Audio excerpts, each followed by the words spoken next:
hacia los años 20, 30 del siglo pasado, y está muy ligado a lo que es justamente la producción en masa, la producción en serie, todo lo que es el capitalismo como tal. La intencionalidad de este modelo es obviamente la masificación, ¿ya? Por lo tanto, tiene que cumplir determinados estándares de cantidad y de calidad.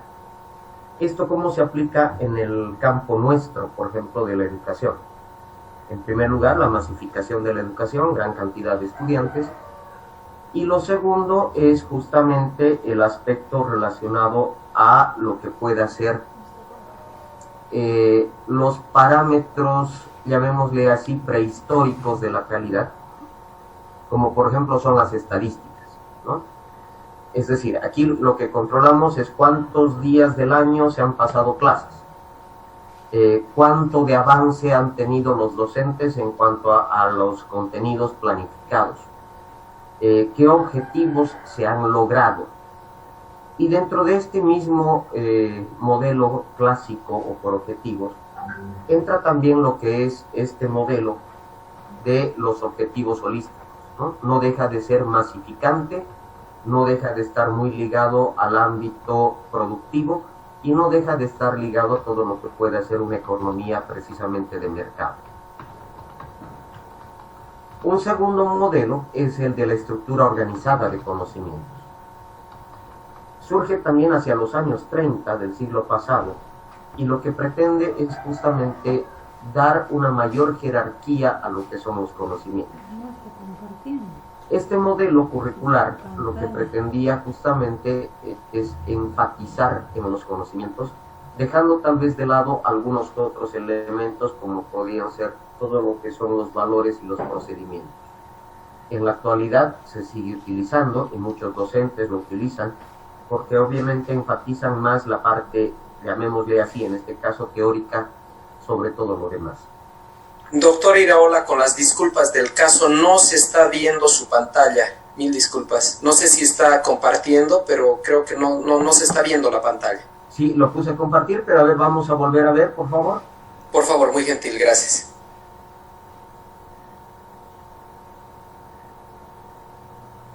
¿Ahora sí se ve? No. Todavía no. Ah, sí, me sale un código de error. Intento nuevamente, por favor.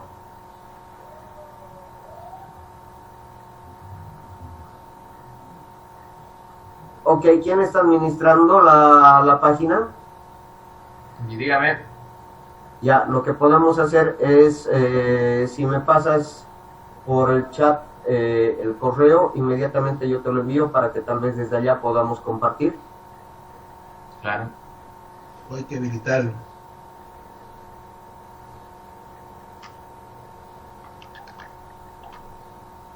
Yo les voy explicando rápidamente todo esto. Ok, hasta ahí lleguemos por el momento. Entonces lo que les decía son justamente que tenemos varios de estos modelos. El primero, como les decía, es muy típico de lo que es justamente la competitividad en esencia económica.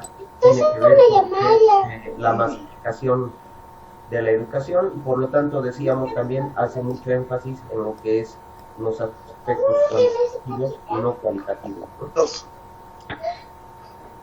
La segunda, les decía, hace mucho énfasis en la parte de lo que son los conocimientos, principalmente lo que son los conocimientos teóricos.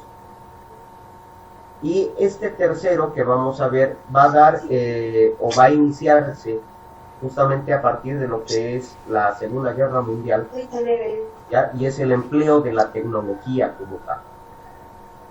Este modelo surge justamente como una idea de comunicación durante la guerra, ¿ya? Y por lo tanto lo que pretende, por un lado, también es sustituir a los docentes que se encontraban también en el frente de guerra. Por favor, si silenciamos los demás micrófonos. Colega, por favor, micrófono. Gracias. Por este micrófono. El administrador puede silenciar a todos. El licenciado Mauricio Roca. Licenciado Mauricio Roca, por favor, su micrófono para que continuemos con esta importante capacitación. Licenciado Roca, gracias.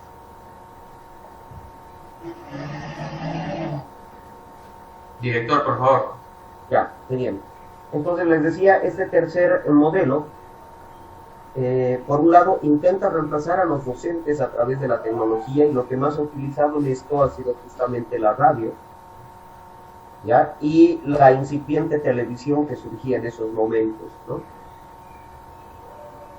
La idea sigue siendo también masificación de la educación, y sin embargo, uno de los grandes aportes ya de este modelo es el empezar a utilizar justamente la tecnología en todo el proceso de aprendizaje.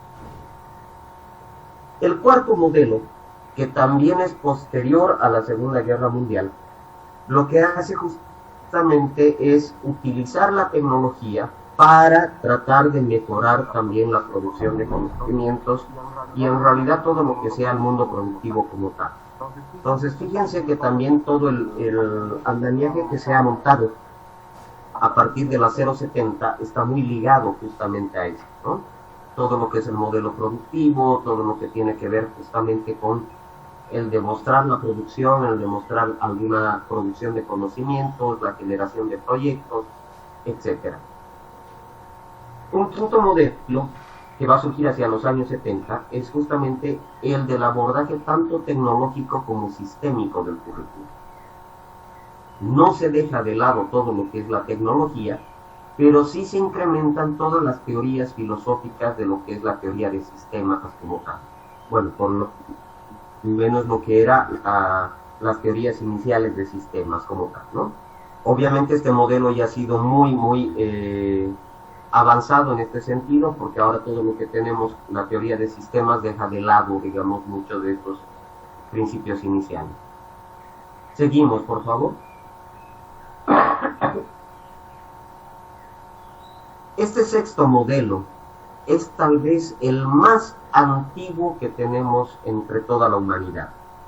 Surge justamente durante la Edad Media y va a ser muy utilizada durante lo que va a ser justamente el humanismo. La idea de este modelo curricular es dar una atención justamente personalizada a los estudiantes y por lo tanto que ellos vayan logrando sus aprendizajes de acuerdo a sus potencialidades, a sus capacidades, a su propio ritmo. Fíjense que esto de la instrucción personalizada va a estar muy rescatada dentro de lo que son justamente las competencias, porque finalmente es una educación personalizada, pero al mismo tiempo comunitaria. Los autores más recientes, por ejemplo, de lo que es la educación personalizada, como puede ser justamente Pierre Lefort, por un lado, o también Molinier, ya que son del año pasado en esencia, hacen mucho énfasis en esto y rescatando justamente todo lo que se había generado en los años de 1540 en esencia, ¿no? Entonces tiene una larga tradición y esto va a ser rescatado justamente en lo que es el actual modelo por competencia. Pasamos, por favor.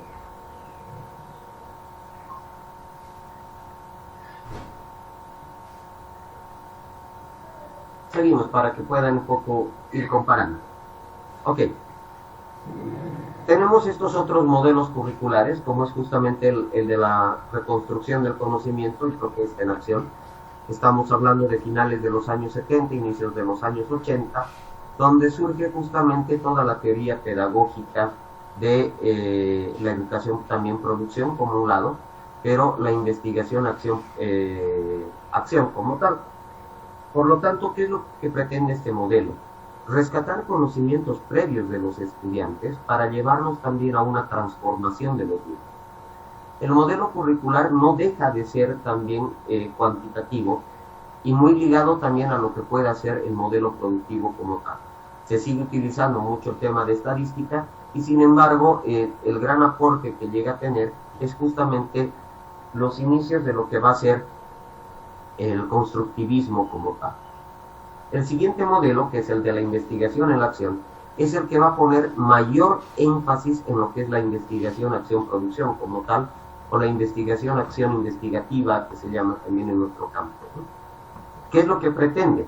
Que los conocimientos se vayan generando a partir de la investigación y que esta investigación lleve justamente a determinadas acciones, a determinadas producciones, a determinados productos. Fíjense que esto está muy vigente en nuestro medio. Se ha hecho mucho énfasis a partir de la ley 1565 como tal, y lo que después hace la 070 es simplemente una readecuación, digamos, de esto, ¿no? Un claro ejemplo de esto es que justamente lo que tenemos en este momento como modalidades de graduación están basadas justamente en este modelo. Un noveno modelo es el de la globalización del currículum. ¿Qué pretende esto? Integralidad en primer lugar, y por lo tanto lo que se pretende es que el currículum sea mucho más holístico como tal. Y por lo tanto, que no solamente se abarque lo que son los conocimientos, sino también obviamente lo que puede hacer toda la parte afectiva, sentimental, lo que puede hacer la parte procedimental y obviamente lo que son los valores, ¿no? Tenemos un décimo modelo, que esto es muy propio de los años 80, con todo lo que es el surgimiento de la teología de la liberación, por un lado, pero además todo lo que son los enfoques del rescate cultural, de lo que es el surgimiento de el convenio 139 de la OIT, que está referido justamente a los pueblos indígenas, etc. Por lo tanto, lo que pretende este currículum es rescatar, por un lado, la historia, y no solamente la historia colectiva, sino también la historia individual, y hacer mucho énfasis en la parte de la cultura, entendiendo la cultura como las manifestaciones tanto productivas, es decir, los productos que puede generar una determinada cultura, como también así todo lo inmaterial, es decir, sus valores, sus pensamientos, sus manifestaciones como tal. Es una época de mucho rescate cultural, y fíjense que justamente coincide con los años 89 en nuestro país, cuando tenemos justamente ya las marchas por el territorio y la dignidad, y esto posteriormente se vuelve a plasmar en la ley 1565 y desaparece en la 070. Tenemos un nuevo modelo que es el enfoque crítico y sociopolítico. Este modelo tal vez es el más vigente a partir de la 070, donde se da mayor posibilidad a todos los integrantes de la comunidad en poder decidir lo que sería justamente su modelo educativo, todo lo que puede hacer el énfasis en contenidos, la selección de contenidos, etcétera, etcétera. Pero también estaba muy ligada a la parte crítica. Lastimosamente, en la ley se hace mucho énfasis en lo sociopolítico, pero no en la parte crítica, que es lo sustancial de este modelo. Es decir, dígalo más, ya me puso audífono, no lo voy a grabar. Es decir, en este modelo deberíamos tener mucha capacidad de poder analizar justamente el contexto, ser muy críticos en cuanto a él, pero al mismo tiempo también generar nuevas oportunidades o nuevas situaciones que nos permitan llegar también hacia un ideal de sociedad como tal. Pasamos, por favor.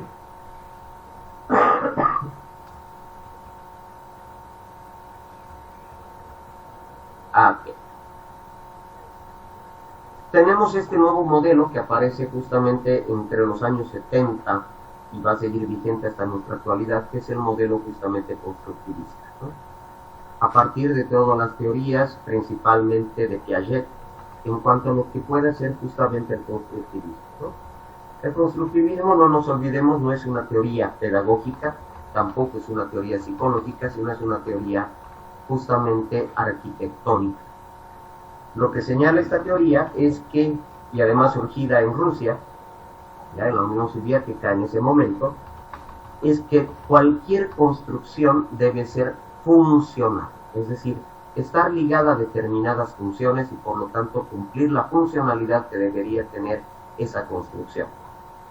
En esta teoría, como les decía, de la Unión Soviética, la idea era construir al menos un ambiente para cada familia e ir aumentando estas construcciones en la medida en que se especializaba cada función.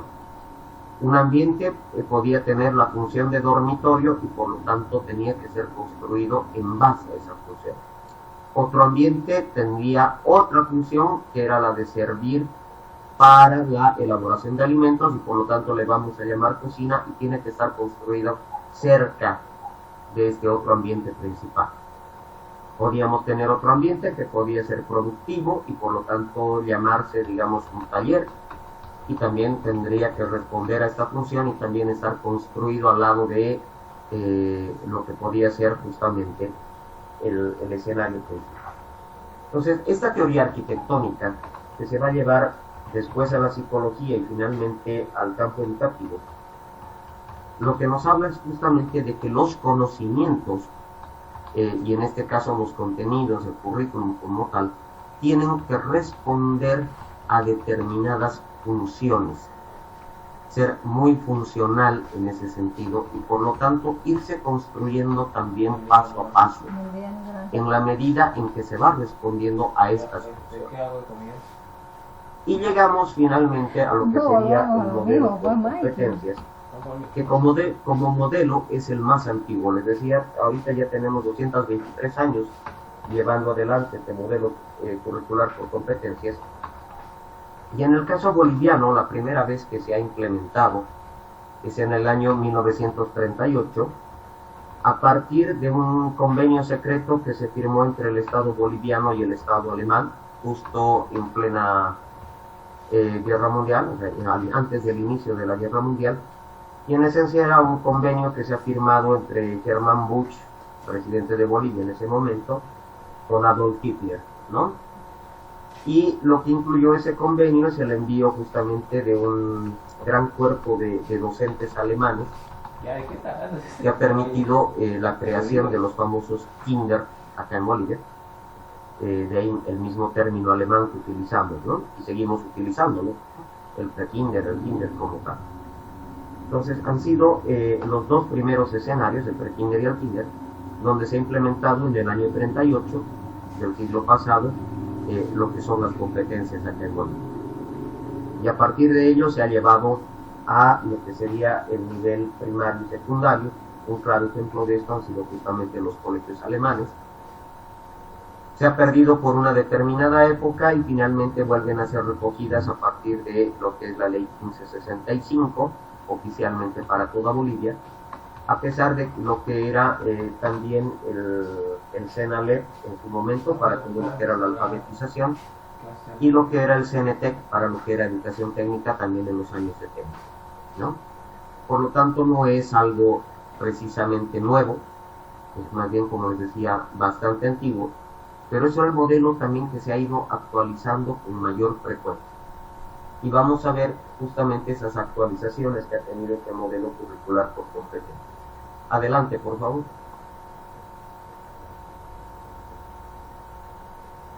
Adelante. Ok. Nos encontramos, por lo tanto, frente a un modelo que les decía que está siempre en constante evolución. ¿Desde dónde viene la concepción precisamente de lo que son las competencias?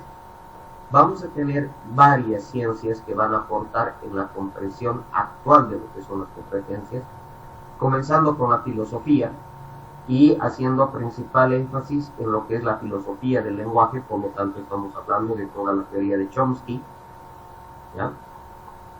También la psicología, con lo que es justamente lo que es la psicología cognitiva, la psicología organizacional y finalmente también lo que es la psicología del lenguaje.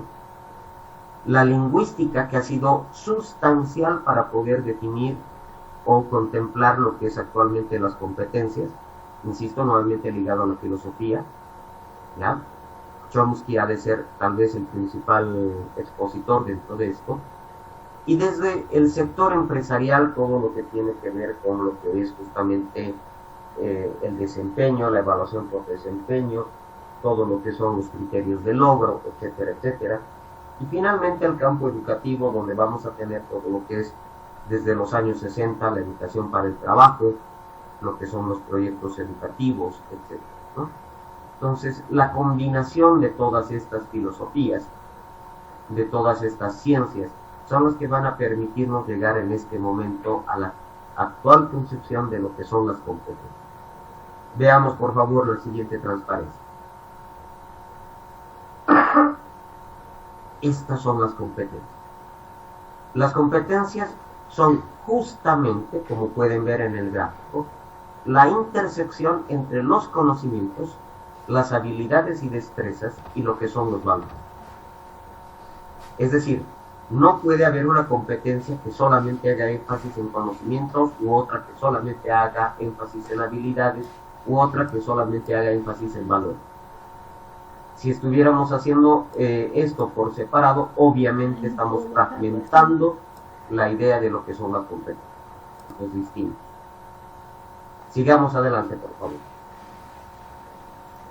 Ok. ¿De dónde partimos y hacia dónde debemos llegar? Aquí tenemos un grave error en lo que también se ha ido trabajando a nivel nacional. Por ejemplo, desde el aporte de lo que pueda hacer FAUTAPO.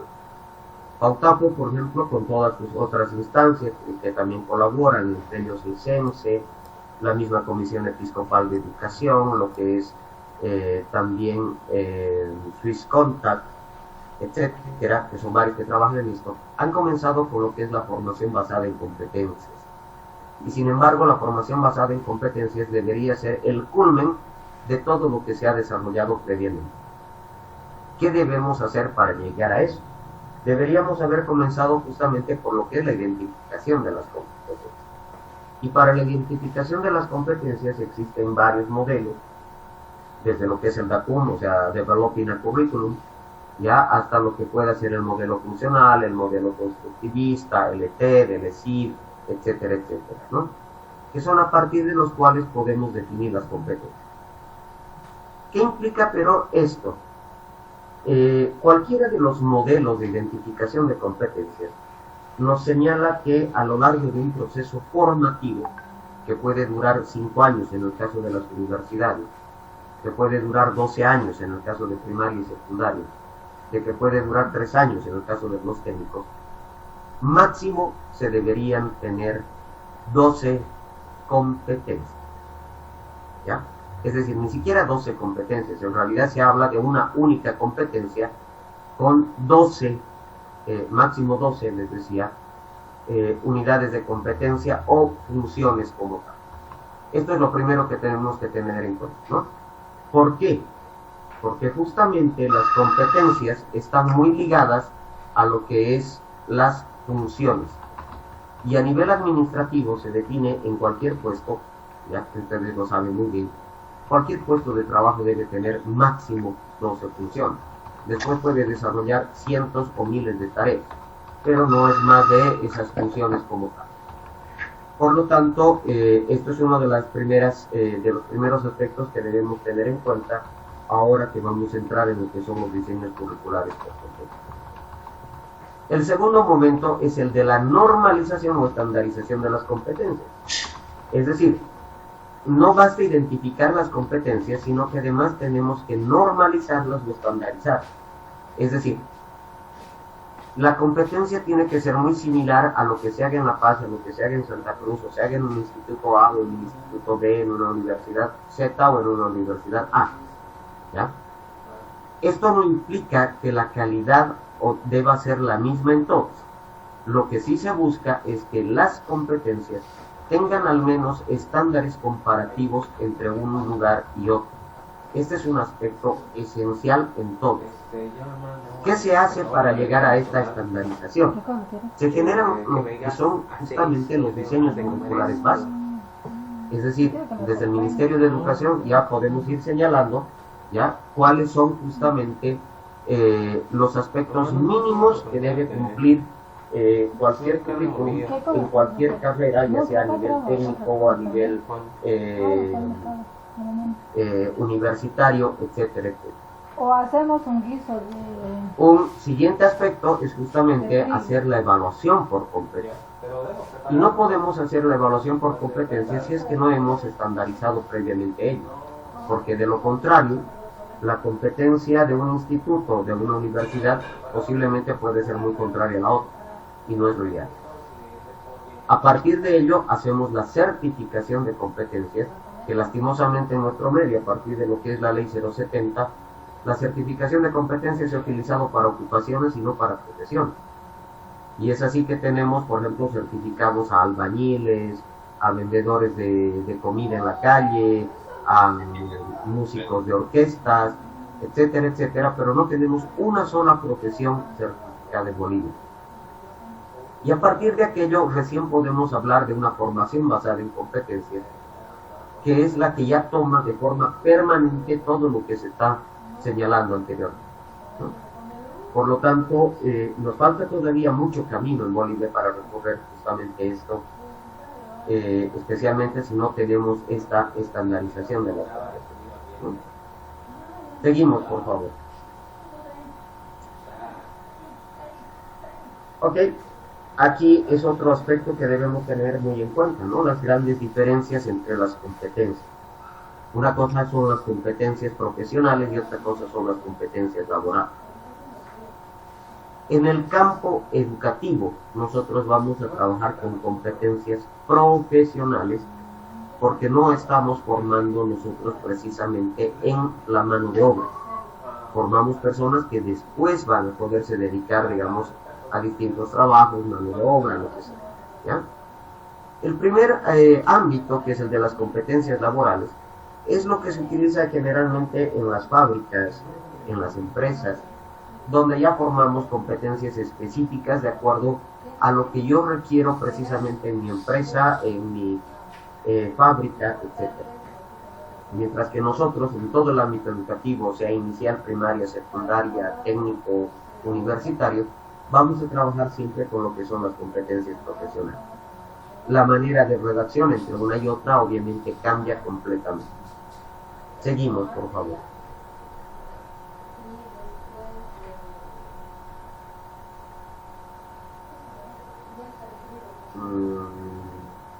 Ok. Seguramente cada uno de ustedes ha visto la construcción de alguna casa, de algún cuartito, de un edificio, o incluso ustedes mismos han hecho su propia construcción. Lo primero que necesitamos para cualquier construcción, como pueden ver ustedes ahí en esta imagen, es la línea y nivel, que esto nos proporciona la alcaldía. La línea y nivel lo que nos dice es qué tipo de construcción puedo hacer. Si es que puede ser de un piso, de 2 pisos, si es que va a ser de varios pisos, hasta cuánto de altura puede tener, cuánto puede tener de salida, ¿ya? Cuánto debe respetar, digamos, de lo que sea la acera, etcétera, etcétera. En el campo educativo, esta línea y nivel nos lo dan los marcos de la educación. Es decir, estamos enmarcados en lo que pueda ser la parte económica, enmarcados en lo que pueda ser la parte social, enmarcados en lo que son los temas transversales y enmarcados en lo que pueda ser justamente la parte normativa como tal. No podemos salirnos de aquello. Esta es nuestra línea y nivel. Una vez que tenemos nuestra línea y nivel, pasamos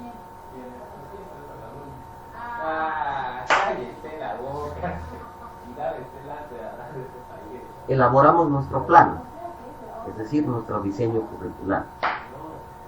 Por lo tanto, ¿cómo va a estar dividido? ¿Va a tener 3 piezas, 4 piezas, 5 piezas la casa? En nuestro caso, ¿cuántos cursos, cuántos niveles va a tener? ¿Qué áreas va a tener? ¿Ya? No nos olvidemos de lo funcional como tal. Pasamos. Y una vez que tenemos nuestros planos, empezamos con lo principal, que en este caso son en la construcción las zapatas, ¿ya? Lo que van a ser justamente nuestras columnas. En el caso educativo, nuestras zapatas, nuestras columnas, son los fundamentos curriculares. Un minutito, por favor.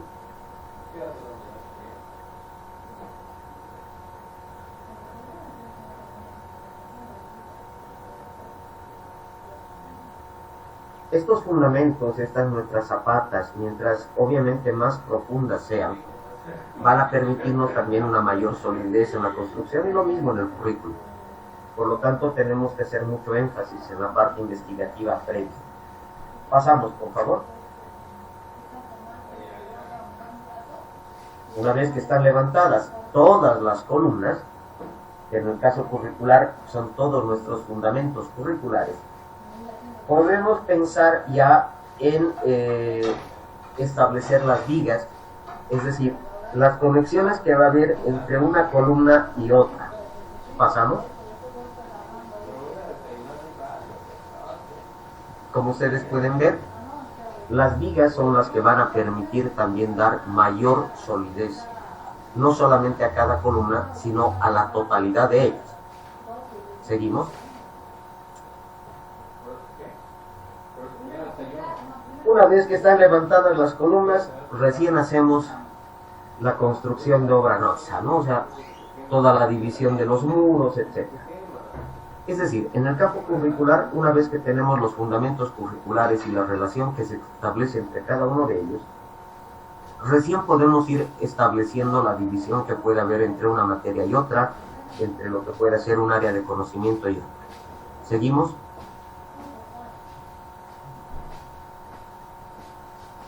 Y una vez que tenemos armada la parte interior, comenzamos el techado. Y el techado es justamente el ir uniendo todo lo que está por debajo de él. ¿Seguimos?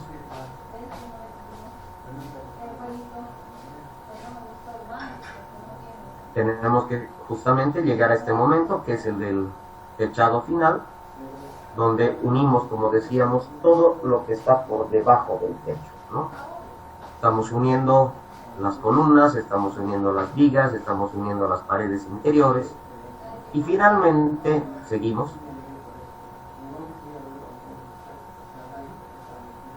Como en todo el caso nuestro, una vez que se ha terminado el techado, y por lo tanto todo lo que es la obra gruesa, comienza la gran fiesta grande, ¿verdad? La famosa chaya que tenemos en el occidente y que también se ha ido extendiendo al oriente. Y recién empezamos la construcción de la obra final. Puesto todo esto en el campo curricular, la línea y nivel es justamente el análisis de este contexto, tanto de lo que pueda ser los ámbitos global, nacional como local. Sin este análisis no tenemos línea y nivel. Tenemos que ser muy enfáticos en esto. O sea, si no hay un buen análisis de contexto, no vamos a poder tener un buen currículum como tal. ¿Seguimos? Y decíamos, nuestra línea y nivel está marcado por tanto los factores internos de la educación, como puede ser lo cuantitativo y lo cualitativo. Ya dentro de lo cuantitativo entrarán todos los datos estadísticos. Mientras a mayor inversión que se pueda hacer en educación, también los réditos en economía son mayores. Y esto no solamente a nivel nacional, sino también incluso a nivel individual, personal. En otras palabras, a nivel personal, quien tiene plata puede estudiar y puede llegar a niveles mucho más altos de formación. Y lastimosamente, quien no tiene, no va a poder llegar a niveles mucho más altos, ¿no? Pero también ocurre lo contrario.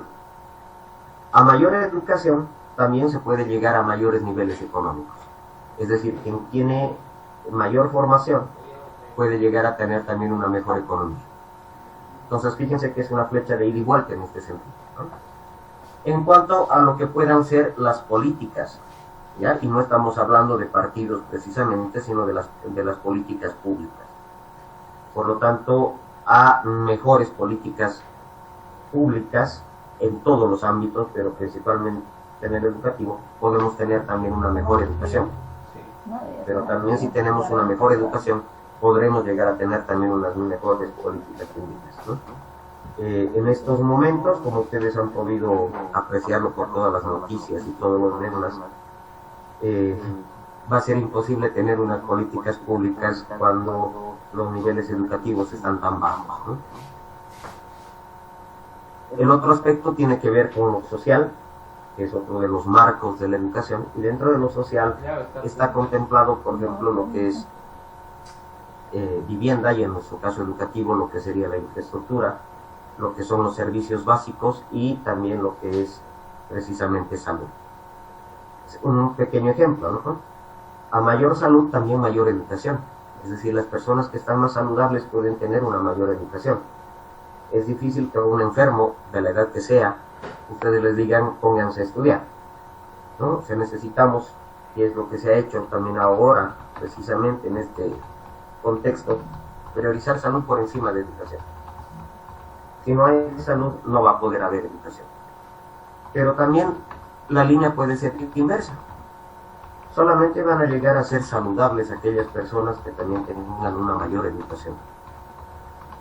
En el campo de lo que es la infraestructura, todos los estudios internacionales te demuestran que esta finalmente no determina la calidad de la educación. Ejemplos individuales podemos tener muchos. Gente que puede tener o que puede vivir en mansiones y sin embargo no quiere estudiar.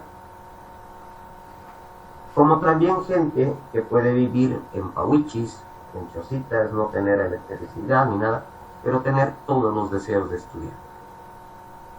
Por lo tanto, la infraestructura educativa, ¿ya?, es importante, pero no es determinante.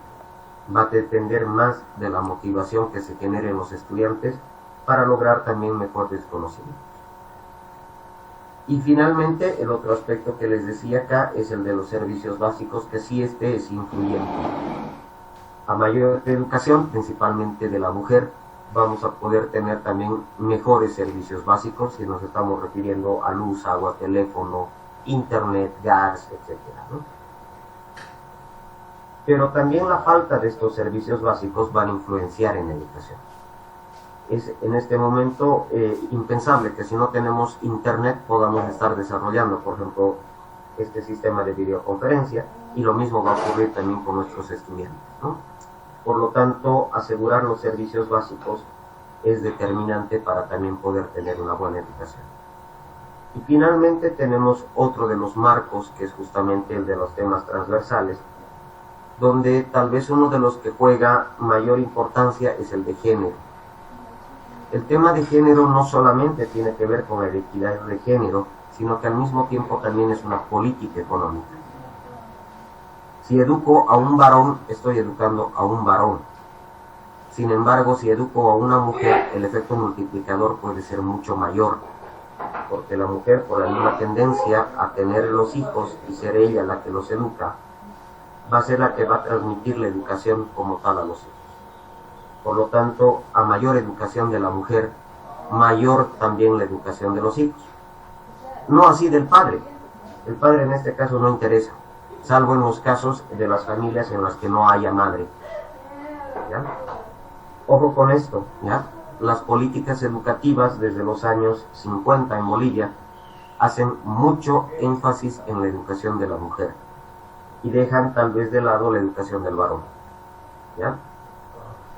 Por este efecto multiplicador en esencia, pero además porque implica un ahorro precisamente para cualquier estado, ¿no? Mientras más mujeres educadas tengamos, obviamente vamos a tener una sociedad mucho más educada.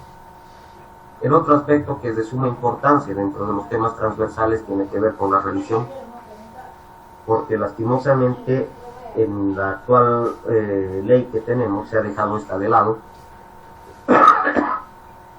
centrado por una línea del pachamamismo, que no es precisamente religión, pero esto, les decía, es de suma importancia porque tiene que ver con la identidad de cada persona. Y por lo tanto, si un currículum, si un sistema educativo no es capaz de respetar lo que pueda ser la identidad de la persona, está también destinado al fracaso. ¿Qué es lo que ha ocurrido en nuestro medio? A partir de la 070, con lo que ha sido la eliminación de la materia de religión, sea la que sea esta, católica, evangélica, lo que sea, si se han fijado en las estadísticas también, el nivel de violencia y además en lo que puede ser precisamente la violencia juvenil se ha desatado en nuestro país, ¿no? Por eso les decía, es uno de los elementos también que hay que dar mucha importancia. Y el otro que tiene que ver con esto tiene que ser justamente el de la cultura. Y no estamos entendiendo cultura como pueblo indígena. Cultura es todo aquello que hace un determinado grupo social, con unas determinadas manifestaciones, con un determinado lenguaje y además también en un determinado ambiente. nosotros, ustedes que están en Andinasep, nosotros que estamos en el Ministerio, todos los que estamos trabajando en educación técnica, conformamos una cultura. Tenemos nuestro propio lenguaje, ¿no? Desde poder hablar de técnico medio, técnico superior, de lo que puede ser en este momento competencias, etcétera, etcétera. Tenemos un lenguaje propio. Compartimos un mismo ambiente, ¿ya? Que puedan ser los talleres, que puedan ser las aulas, los distintos ambientes. ¿Ya? Tenemos manifestaciones muy similares. Por lo tanto, nuestra cultura es también distinta a la que puedan ser los médicos, a la que puedan ser los abogados, los arquitectos, etcétera, etcétera. No solamente el aspecto étnico. Por lo tanto, este aspecto cultural, el de género y el de religión, tienen que estar muy, muy presentes en el momento de hacer justamente esta nuestra línea y nivel. Pasamos, por favor.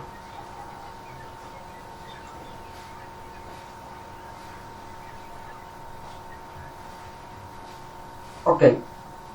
A partir de nuestra línea y nivel, empezamos justamente con lo que son nuestras zapatas, con nuestros pilares.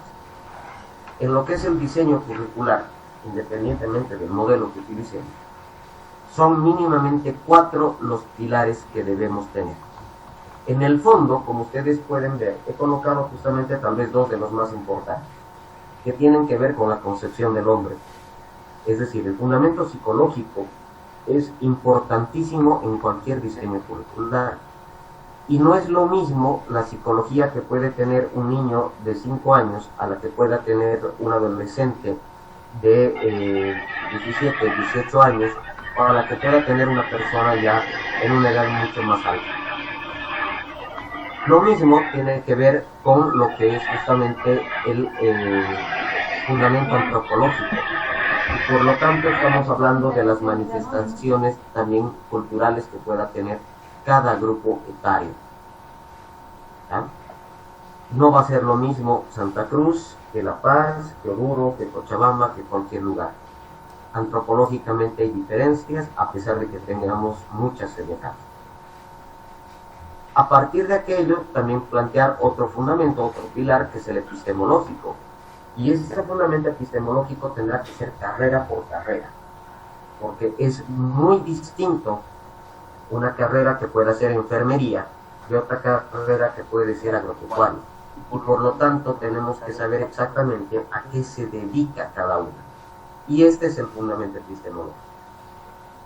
Finalmente, el fundamento educativo, donde ya ahí podemos definir el modelo curricular que se quiera. En el caso nuestro es un modelo curricular por competencias establecidas desde la misma Constitución Política del Estado. Ya se define también lo que puedan ser las metodologías que se van a utilizar, etcétera, etcétera. ¿Puede haber mayor cantidad de pilares? Sí. Sigamos viendo, por favor, las transparencias. Puede haber un fundamento histórico, que no se trata de la historia de la institución, ni de la historia de Bolivia, o de la historia de La Paz, ni nada por el estilo. Se trata de la historia del currículum que ha desarrollado cada institución. Y, por lo tanto, se trata de ver los aspectos positivos y los aspectos negativos de las distintas propuestas curriculares que se han generado anteriormente. Tal vez haya muchas cosas que rescatar, tal vez también haya todo por desechar. Hay que justamente evaluar aquello. Puede haber otro fundamento filosófico, que además esto tiene que ver también con lo que decíamos, lo cultural, lo étnico, también con lo que tiene que ver con género y también con lo religioso. Es muy distinto manejar una institución religiosa como tal, como el caso de Fe y Alegría, por ejemplo, con la cual he trabajado muchísimos años, ya como puede ser también una institución adventista, con quienes también he trabajado bastante tiempo. Entonces, son caracteres distintos que tienen que ver con el otro aspecto, lo social, o sea, a quiénes está destinado nuestro servicio. Y por lo tanto, esto va a tener que hacer mucho énfasis también en lo que puedan ser las características socioeconómicas de cada grupo. Héctor, pasamos, está muy bien. Muy bien, entonces ya tenemos la línea y nivel, ya tenemos nuestros distintos pilares. Pasamos, seguimos, por favor, que vayan apareciendo. como en la construcción, tenemos que hacer justamente nuestras vigas para poder justamente dar mayor sostenibilidad a toda la construcción. Estas vigas justamente va a ser la relación que tiene cada uno de los pilares, es decir, cómo se relaciona lo epistemológico con lo filosófico y con lo psicológico, pero al mismo tiempo con también lo histórico, lo antropológico, lo social y lo educativo. Este es la base para establecer nuestro techo. Por lo tanto, todo lo que está por debajo de este techo es justamente lo que constituye nuestro currículum. Seguimos, por favor. Ok. ¿Qué tiene que tomar en cuenta cualquier currículum? Los fines y objetivos. Ojo, cuando estoy hablando de fines y objetivos, esto no niega para nada lo que sean las competencias, ¿ah? En otras palabras, ¿no? El por qué estamos enseñando, el para qué estamos enseñando, y el por qué se va a desprender tanto de la filosofía, fíjense el fundamento, como también de la historia, ¿no? ¿Para qué quiero enseñar? Y por lo tanto tendrá una relación con lo económico y con lo sociológico. No se olviden que históricamente siempre la educación, ya todo lo que es el sistema educativo, lo que pretende es mantener o cambiar cualquier sociedad. Por lo tanto, es muy lógico que cuando entra cualquier gobierno, y ahí estamos hablando de los gobiernos que tienen obviamente estas duraciones bastante largas, lo primero que van a tratar de agarrar es justamente el ámbito económico, el ámbito educativo, porque esto es lo que les va a permitir más bien cambiar la sociedad o mantenerla misma. Tenemos un ejemplo muy claro con lo que ha pasado con el anterior gobierno, 14 años justamente, de que ha habido también este manejo de lo que es la educación común, ¿no? Y el alcance que pueden tener estos fines y objetivos que tienen que ver con el cómo vamos a enseñar y cuándo vamos a enseñar. Y por lo tanto, recuperar lo que son los fundamentos psicológicos y antropológicos que mostrábamos anteriormente, y el cuándo, que tiene que ver con lo tecnológico, ¿ya? Que es lo que estamos utilizando principalmente en este momento. Seguimos, por favor. Ok. Nuestro techo, el vértice que se ha generado en nuestro techo, es justamente nuestro perfil de egreso o de salida, ¿ya? Nuestro perfil tiene que recoger absolutamente todo lo que está por debajo, es decir, las vigas, los pilares, la línea y nivel. Y en el caso curricular tiene que recuperar todo lo que pueda ser la relación entre las distintas áreas, ¿ya? Entre los distintos fundamentos, los fundamentos como tal, y todo el análisis del contexto que se ha hecho. ¿Cómo vamos a determinar aquello? Pasamos, por favor. Lo que les decía, la formulación de competencias. El perfil de egreso o de salida debe establecer, por un lado, los conocimientos que se necesita que tenga cada una de las personas que van a salir del instituto, de la carrera, etcétera, ¿ya? ¿Qué debe saber hacer? Y finalmente, ¿con qué valores debe efectuar todo aquello? ¿Ya? Está muy bien, sigamos. ¿Ya? Por lo tanto, estamos hablando, como les decía, primero de unas bolsas tal vez intelectuales, ¿ya? Lo que son los conocimientos, lo que son las habilidades y lo que son los valores. Tenemos que determinar cada uno de ellos primeramente por separado, y finalmente volvemos a, si no me equivoco, la segunda transparencia que les mostraba, donde justamente la competencia es la intersección entre las tres, ¿ya? Por lo tanto, no solamente tenemos que determinar estas cosas por separado, sino justamente llegar al momento de la intersección de las tres al mismo tiempo. Pasamos, por favor. Sigamos, está bien, pasa nomás. ¿Ya? Ok, esto es lo principal. Como en todo, las competencias tienen una fórmula, y es una fórmula matemática. Y esto sí les voy a tomar el examen a todos ustedes. estén o no estén de acuerdo, por si acaso es examen sorpresa. ¿Ya? Ok, la competencia tiene 4 elementos constitutivos. Un único desempeño, que es el resultado que queremos tener. Varios procesos, varios contenidos, ¿ya? Y en estos contenidos tendrá que entrar tanto lo cognitivo, lo procedimental y lo actitudinal, y un único contexto. Ese único contexto es donde voy a realmente evaluar que se ha logrado el desempeño. Por lo tanto, formulaciones, por ejemplo, de el estudiante será capaz de aplicar las operaciones matemáticas básicas a lo largo de su vida, está pésimamente planteado, porque no voy a estar yo como docente a lo largo de su vida, y hablamos del contexto, para saber si aplica justamente las operaciones matemáticas. ¿Ya? A lo largo del semestre el estudiante será capaz de... Tampoco voy a estar al lado de él a lo largo de todo el semestre. Tengo que ser muy específico en este contexto. ¿En qué momento voy a evaluar ese desempeño? ¿Ya? ¿En qué ambiente tal vez o a través de qué medios? Vamos a ir viendo esta fórmula matemática. Pasamos, por favor.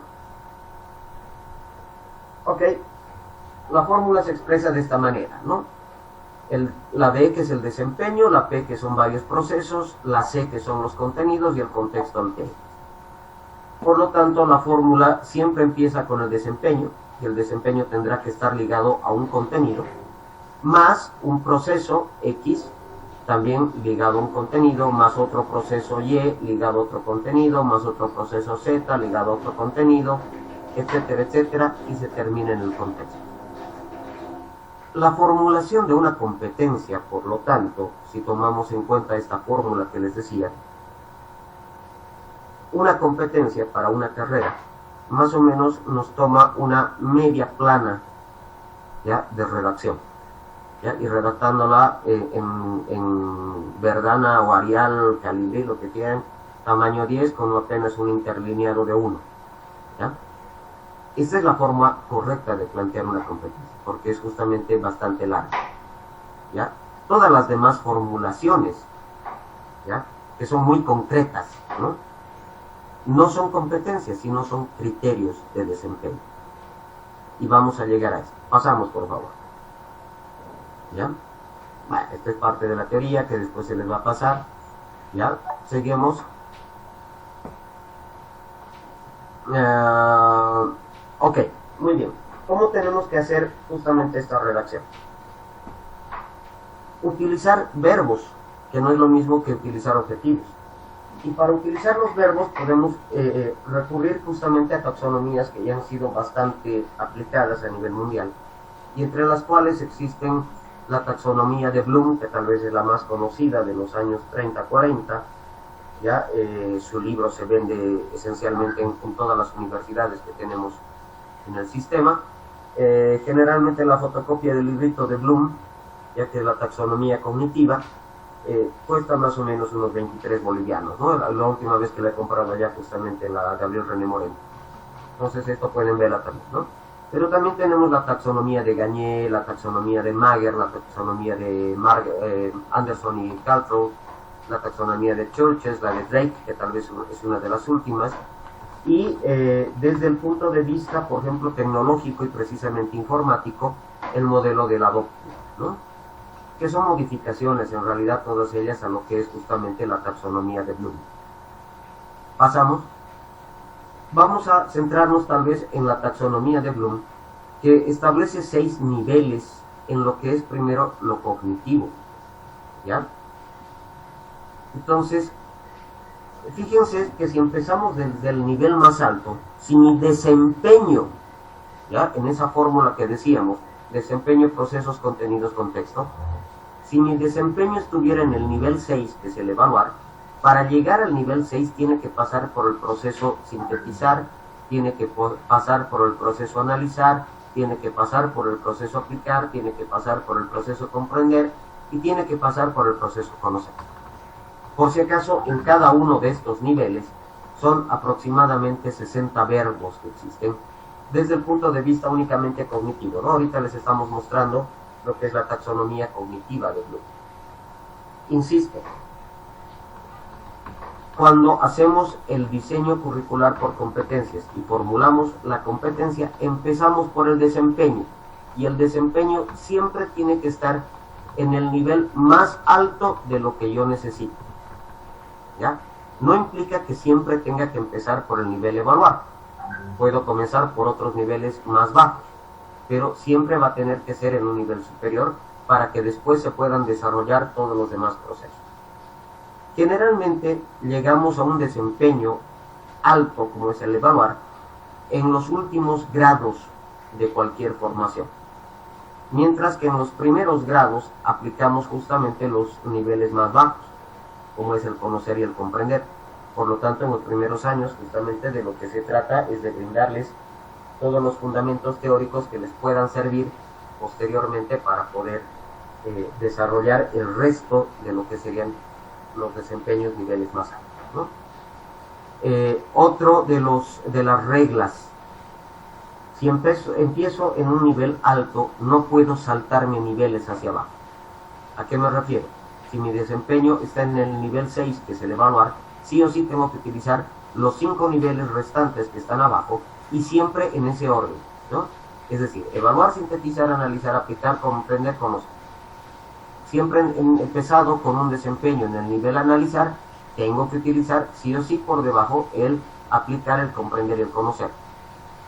No está bien formulada una competencia si empiezo por decirles en el evaluar y me salto a un nivel como digamos el aplicar y después el conocer. Me estoy saltando varios niveles.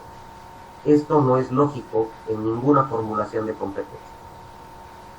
Pasamos, por favor.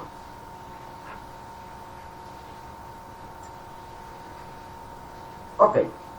Tenemos otra de las justamente categorizaciones de lo que pueden ser los verbos y que tiene que ver con lo procedimental, ¿ya?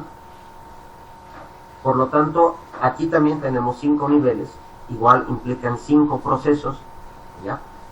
O puede empezar con un desempeño que esté justamente relacionado a lo procedimental, pero va a tener que tomar en cuenta estos 5 otros procesos o 4 procesos por debajo, y también todos los procesos que se ponían en la parte cognitiva, ¿ya?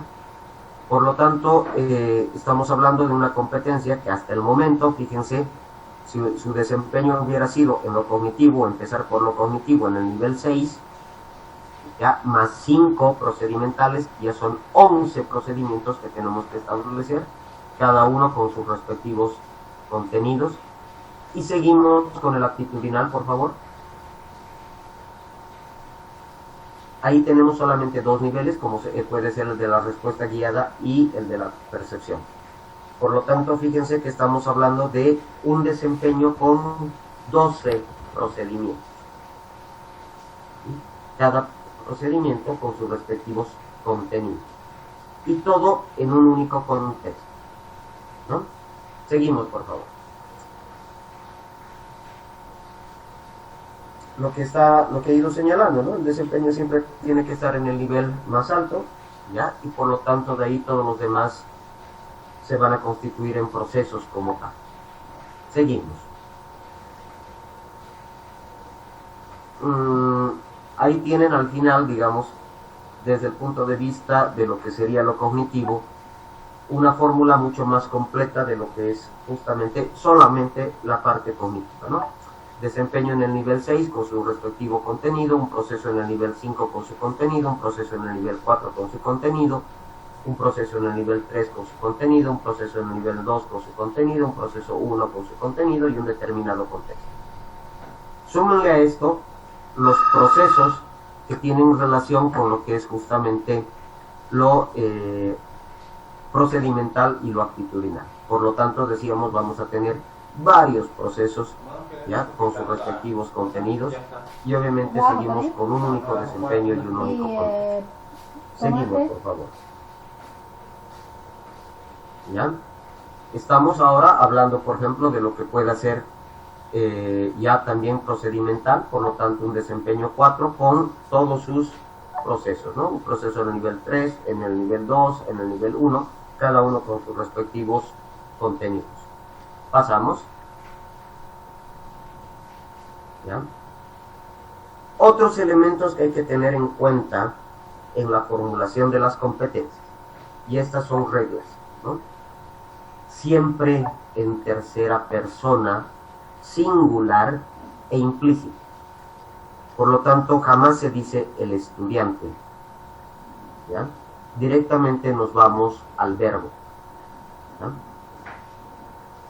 Segundo, en la formulación de las competencias, ya sea en el desempeño, principalmente, siempre tiene que estar en tiempo presente, es decir, como algo ya logrado. En cambio, los procesos, ¿ya? Cada uno de los procesos tiene que estar formulado en gerundio, ando, endo, indo. Los contenidos pueden ir unos seguidos de otros, pero siempre al lado del verbo que le precede. Y finalmente, el contexto que hemos dicho puede ser un lugar, una determinada situación o un tiempo muy específico en el cual voy a desarrollar la evaluación. Seguimos, por favor. Ahí tienen un pequeño ejemplo de una competencia haciendo énfasis en lo que puede ser lo cognitivo. ¿Ya? Fíjense que he colocado en mayúsculas los distintos verbos. Estamos comenzando con el nivel 6, por lo tanto, un desempeño en el nivel 6, y por lo tanto tendrían que haber al menos 5 procesos hacia abajo, ¿no? Entonces, fíjense cómo sería la redacción precisamente de esta competencia, solamente desde el punto de vista cognitivo. Evalúa el desempeño de los estudiantes, desempeño, reconstruyendo el proceso educativo desarrollado, ¿no? Proceso 1, es decir, en el nivel 5, identificando los logros y fracasos obtenidos por el estudiante, proceso 4, estructurando los instrumentos de evaluación, proceso 3, definiendo los criterios de evaluación, proceso 2, asociando los estilos de aprendizaje, principios pedagógicos didácticos, medios de comunicación y tecnología educativa con la evaluación pero con la evaluación sería todo el proceso 1, ¿ya? Durante el diplomado en educación superior en salud. Ahí al final estoy colocando el contexto. A esto tendría que sumar todo lo que son los procesos, ya precisamente actitudinales y obviamente los procedimentales.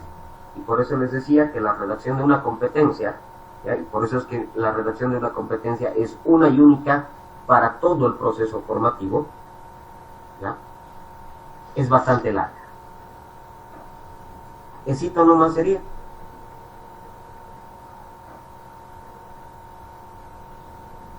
Espero que hasta ahí haya quedado claro. O sea, como ven, es bastante sencillo. Hasta ahí lo dejaremos. Esto lo vamos a ver en una siguiente ocasión.